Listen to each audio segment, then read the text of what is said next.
Welcome to this edition of Tutor Talk, and today we're going to be talking all things Paper B, and I'm joined by a couple of my colleagues, so if you'd like to introduce yourselves.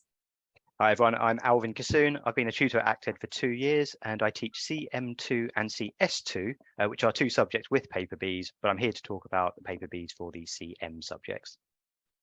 Hi everyone, I'm Andy Martin. I've been a tutor here at ACTED for 4 years. I teach the CS subjects, that's CS1 and CS2, and I'm here to talk about their Paper Bs. Lovely stuff, thanks guys. So, Paper Bs then, how do they work? Yeah, I'll take this one. So Paper Bs, they are problem-based assessments. And as we've mentioned, so they apply in CM1, CM2, CS1 and CS2.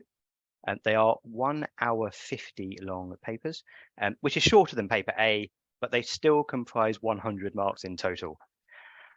Paper B comprises 30% of the total mark, with Paper A covering 70% weighting. You don't have to pass both separately. It is the combined score which is important to decide if you pass the overall exam. However, you do have to take both papers again if you don't pass the subject, regardless of how well you do in Paper A or Paper B. So if you want more information, hopefully the Institute has a guide for CM1, CM2, and a guide for CS1 and CS2. So for Paper B for CM1 and CM2, the aim is to apply Excel to solve problems. So you'll get an Excel template to complete your questions, and it's not just going to be calculations. You may be asked to comment on your answers as well. How about the CS subjects, Andy? Yeah, so for the CS Paper B exams, you need to write and run R code to answer the questions. However, you'll be submitting a Word document at the end of the exam that contains all of your code, output, and any graphs. Similar to the CM subjects, be prepared for some commentary questions, as well as the exam testing your R knowledge. Okay, so we've mentioned there using Excel and R in the Paper B exams. What about using them in Paper A? Yes, you can use them in Paper A. However, we recommend that you look at the Institute's guide, the assessment regulations, and the examination handbook for the latest guidance. So when should we start preparing for the Paper B exams?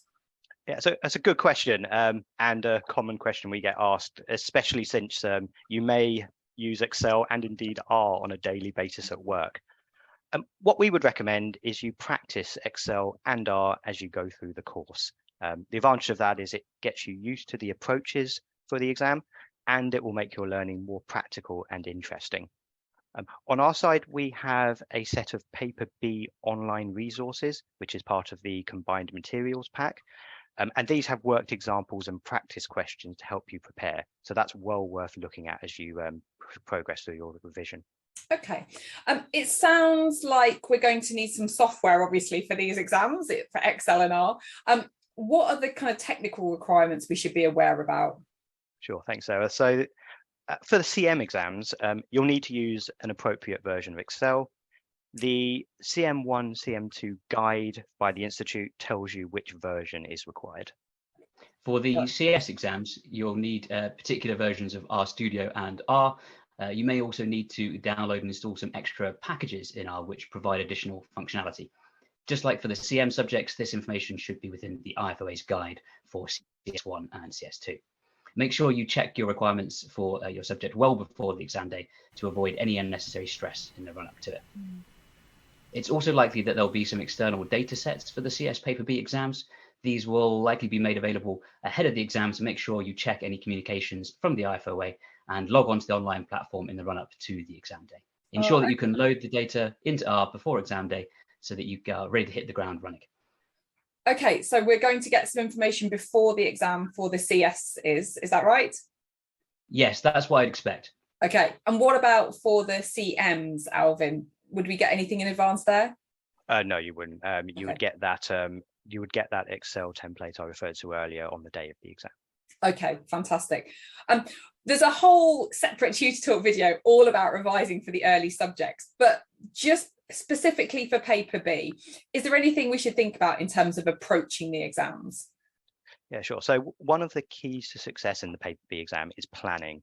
So not only planning your study and getting a lot of practice beforehand, but also planning the approach to Excel or R that works best for you to solve the problems. So in general, you should keep it simple and clear. You should break your solution down into steps, and you shouldn't worry too much about making it look pretty, because the idea is to solve the problem you've been set. Another thing to remember is that these exams are open book, and it's a good idea to think about what materials you want handy in the exam early on in your study. The CS subjects in particular have summaries that contain key R functions for each of the chapters.